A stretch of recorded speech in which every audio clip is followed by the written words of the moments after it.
আসসালামু আলাইকুম। আজকে আমরা শুরু করবো আসসালামু আলাইকুম। আজকে আমরা শুরু করবো চ্যাপ্টার 3 এর একটা স্পেশাল ম্যাথ। চ্যাপ্টার 3 এর এই ম্যাথটি যদি একটু আমরা পড়ি, প্রথম এই ম্যাথটা কি বলেছে? এই ম্যাথটা বলেছে 3 মিটার দৈর্ঘ্য, 2 মিটার প্রস্থ এবং 1 মিটার উচ্চতা বিশিষ্ট একটা খালি চৌবাচ্চা। এখন প্রথমে আসো, চৌবাচ্চা আসলে দেখতে কেমন হয়? চৌবাচ্চা বলতে আমরা একদম সাধারণভাবে একটা ইমেজ কল্পনা করতে পারি। আমরা সবাই সুইমিং পুল দেখছি না? এই সুইমিং পুলটাকে আমরা একটা চৌবাচ্চা বলতে পারি। যে জিনিসটা একদমই আনুভূমিক ভাবে থাকে বা ওইটাকে আমরা একদম মোটা দেখে একটা চৌবাচ্চা বলতে পারি, যে সুইমিং। তাহলে এই যে খালি চৌবাচ্চায় 50 সেন্টিমিটার বাহু বিশিষ্ট একটি নিরেট ধাতব ঘনক রাখা আছে।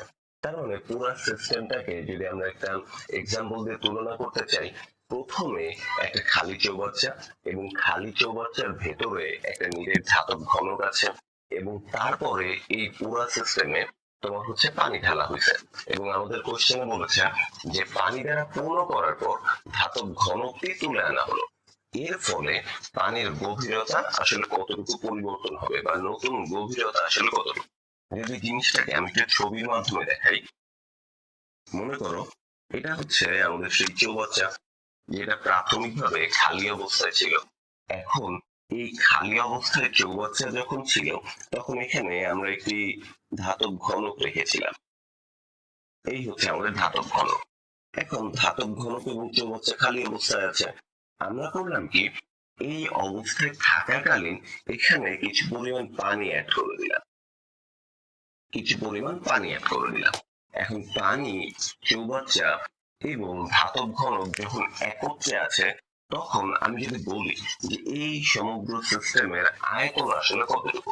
আয়তন বলতে একটা বস্তুর যে জায়গা দখল করে সেটা। তাহলে এইখানে যখন আমরা আয়তনের কথা বলবো, তাহলে এখানে চৌবাচ্চার আয়তন আসবে এবং ধাতব ঘনকের আয়তন আসবে, তাই না? যাক, আয়তনের হিসাব পরে, কিন্তু এই কোশ্চেনটাকে যদি আমরা অ্যানালাইসিস করি একটা ছবির মাধ্যমে, তাহলে বিষয়টা এরকম: একটা চৌবাচ্চা যেটা খালি অবস্থায় ছিল, খালি অবস্থায় থাকাকালীন আমরা একটা ধাতব ঘনক এর ভিতরে রাখছি এবং অতঃপর আমরা পানি দ্বারা পূর্ণ করছি। পানির লেভেল মনে করো এই পর্যন্ত ছিল, এটা হচ্ছে পানি দ্বারা পূর্ণ করার পরে এই পর্যন্ত আমরা পানিটা রাখি, এবং এই পর্যন্ত পানি রাখার পরে আমরা করলাম কি, ধাতব ঘনকটাকে তুলে নিলাম। এখন ধাতব ঘনকটাকে ভেতর থেকে যদি বাইরে বের করে নিই, তাহলে এই যে পানির লেভেল যেটা এইখানে ছিল, সেই লেভেলটা একটু কমে এইখানে চলে আসবে না? আমাদের কোয়েশ্চেন বলেছে এই যে নতুন যে পানির লেভেলটা তৈরি হলো, এই নতুন লেভেল ভূমি থেকে আসলে কতটুকু উচ্চতায় আছে। এই এইচটাই আমাদের মেইনলি ফাইনালি বের করতে হবে। এখন দেখো, এই পুরো সিস্টেমটাকে আমরা যদি একটা প্র্যাকটিক্যাল এক্সাম্পল দিয়ে দেখি, যে মনে করো এটা হচ্ছে আমাদের সেই চৌবাচ্চা। এখন এই চৌবাচ্চাটিকে আমি যদি কোশ্চেনের সাথে একটু মিলাই, প্রথমে চৌবাচ্চা খালি অবস্থায় ছিল, তাহলে এটা হচ্ছে অবশ্যই খালি অবস্থায় থাকাকালীন একটা চৌবাচ্চা। এই চৌবাচ্চায় একটা ধাতব ঘনক রাখা ছিল। জাস্ট ইমাজিন, এটা হচ্ছে আমার সেই ধাতব ঘনক। আমি এই ধাতব ঘনকটাকে খালি চৌবাচ্চায় রেখে দিলাম, এবং অতঃপর আমরা কি করেছি, অতঃপর এইখানে ধাতব ঘনক এবং চৌবাচ্চাটিকে পানি দ্বারা পূর্ণ করা হয়েছে। তাহলে এখানে যদি আমরা পানি দ্বারা পূর্ণ করি,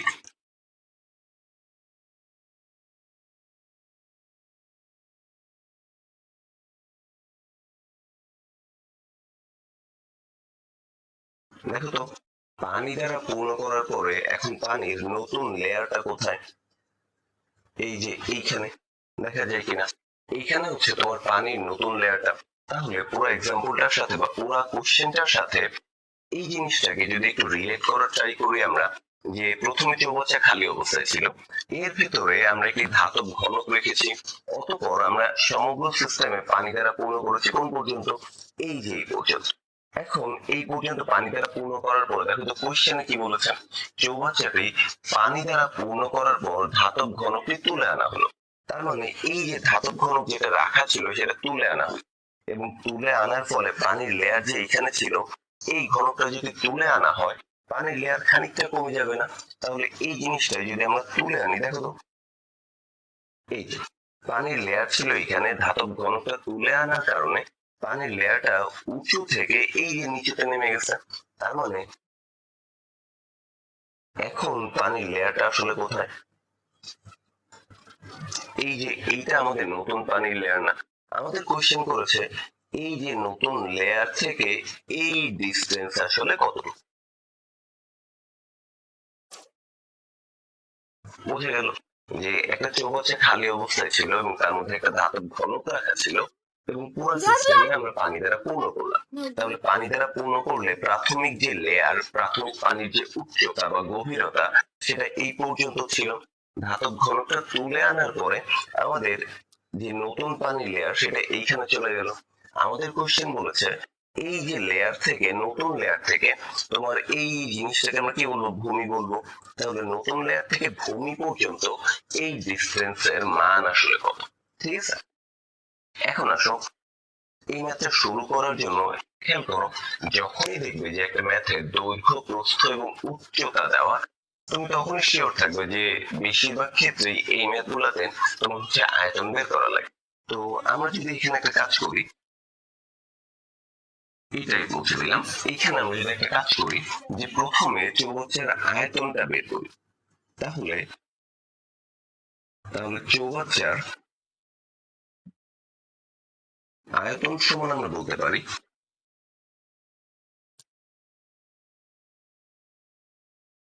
দৈর্ঘ্য গুণ প্রস্থ গুণ উচ্চতা। দেখো তো এখানে আমাদের দৈর্ঘ্য কত দেওয়া? 3, প্রস্থ 2 মিটার এবং উচ্চতা 1 মিটার। তাহলে এই প্রত্যেকটা জিনিস যদি গুণ করি তাহলে আমাদের টোটাল চৌবাচ্চার আয়তন আসলে কত আসে? 6 মিটার কিউব।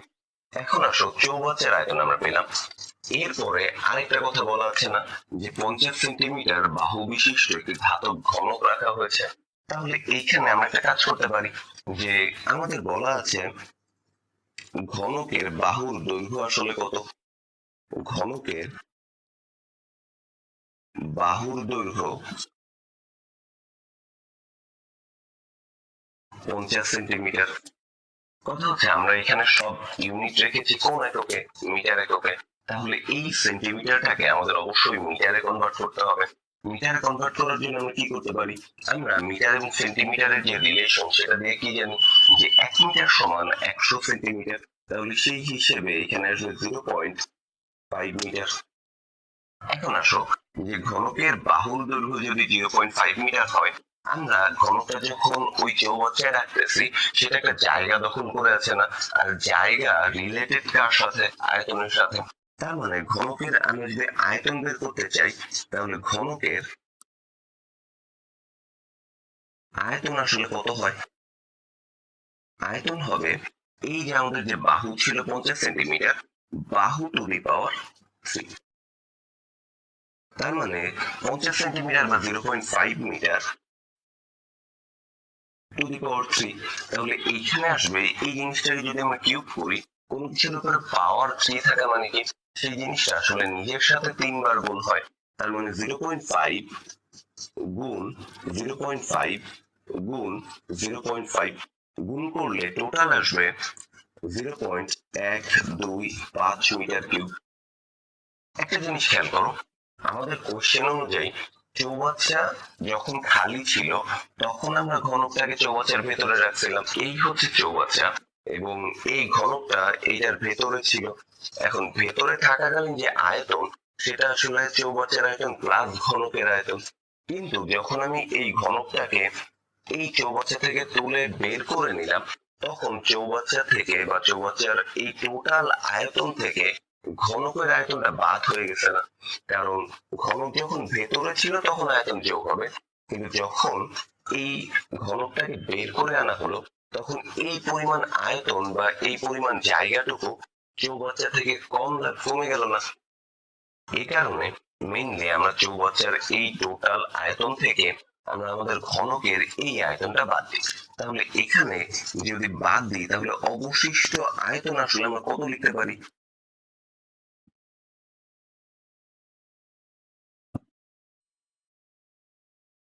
অবশিষ্ট আয়তন হচ্ছে আমাদের চৌবাচ্চার আয়তন থেকে আমরা ঘনকের আয়তনটাকে বাদ দিয়ে দিব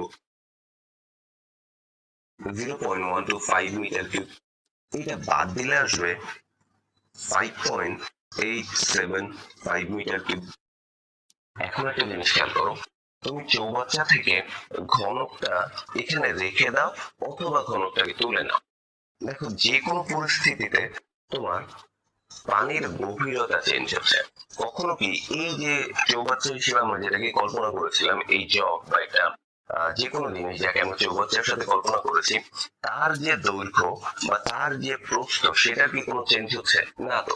শুধুমাত্র ঘনকটা যদি রেখে দিই অথবা তুলে নিই, তাহলে সেক্ষেত্রে আমাদের এই পানির গভীরতার পরিবর্তন হচ্ছে। তার মানে আমরা বলতে পারি এই যে কোশ্চেন অনুযায়ী চৌবাচ্চাটি থেকে যখন এই ঘনকটাকে তুলে আনা হয়, তখন চৌবাচ্চার দৈর্ঘ্য যে 3 মিটার ছিল 3 মিটারই থাকবে, প্রস্থ যে 2 মিটার ছিল 2 মিটারই থাকবে। শুধুমাত্র চৌবাচ্চার যে উচ্চতা 1 মিটার, এই উচ্চতা হচ্ছে পরিবর্তন হবে। তাহলে আমরা কি বলতে পারি এখান থেকে?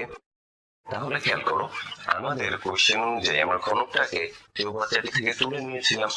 এর ফলে আমাদের যে টোটাল 6 মিটার কিউব আয়তন ছিল, এই 6 মিটার কিউব থেকে আমাদের ঘনকের আয়তনটা বাদ হয়ে যাবে। তাহলে আমাদের নতুন আয়তন এটা আসবে। এখন এই যে নতুন আয়তন আসলো, আমাদের দৈর্ঘ্য প্রস্থের তো কোনো চেঞ্জ হবে না, শুধুমাত্র চৌবাচ্চার গভীরতা চেঞ্জ আসবে। তাহলে চৌবাচ্চার নতুন আয়তনটাকে আমরা কি বলতে পারি? যে চৌবাচ্চার নতুন আয়তন এটা আসবে দৈর্ঘ্য গুণ প্রস্থ গুণ উচ্চতা। দেখো তো, দৈর্ঘ্যের কোন পরিবর্তন কি আসবে? না। দৈর্ঘ্য 3 মিটার 3 মিটারই থাকবে, প্রস্থ 2 মিটার 2 মিটারই থাকবে, শুধুমাত্র উচ্চতাটা পরিবর্তন হবে। এখন উচ্চতা পরিবর্তন হয় কত হবে সেটা আমরা জানি না, সে কারণে এখানে এক্স ধরে নিলাম। এখন আসো যদি গুণ করি তাহলে কত আসে? 6x ঘনমিটার। এখন আসো, এই যে কোশ্চেন অনুযায়ী উচ্চতা পরিবর্তন হয়ে যা হবে এই আয়তন এবং অবশিষ্ট এই আয়তন আসলে সমান না। যদি সমান হয় এখন আমরা কি লিখতে পারি? এখন এখানে আমরা জিনিসটাকে প্রকাশ করতে পারি যে প্রশ্ন মতে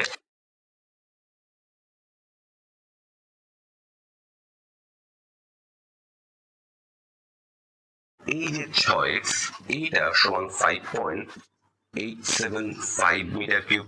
তাহলে এখান থেকে যদি x এর ভ্যালুটা নির্ণয় করি, x এর সাথে 6 কিভাবে আছে? গুণ আকারে। তাহলে সমানের ওই পাশে গেলে কি হয়ে যাবে?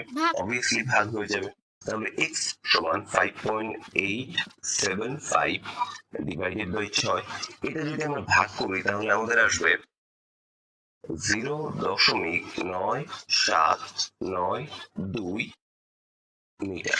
এখন 1 মিটার সমান 100 সেন্টিমিটার। এটাকে যদি 100 দ্বারা গুণ করি তাহলে ওভারঅল আমাদের আসবে 97.92 সেন্টিমিটার। অর্থাৎ আমাদের চৌবাচ্চার আগের যে উচ্চতা ছিল 1 মিটার, সেই 1 মিটার থেকে কিছু পরিমাণ কমে যাবে।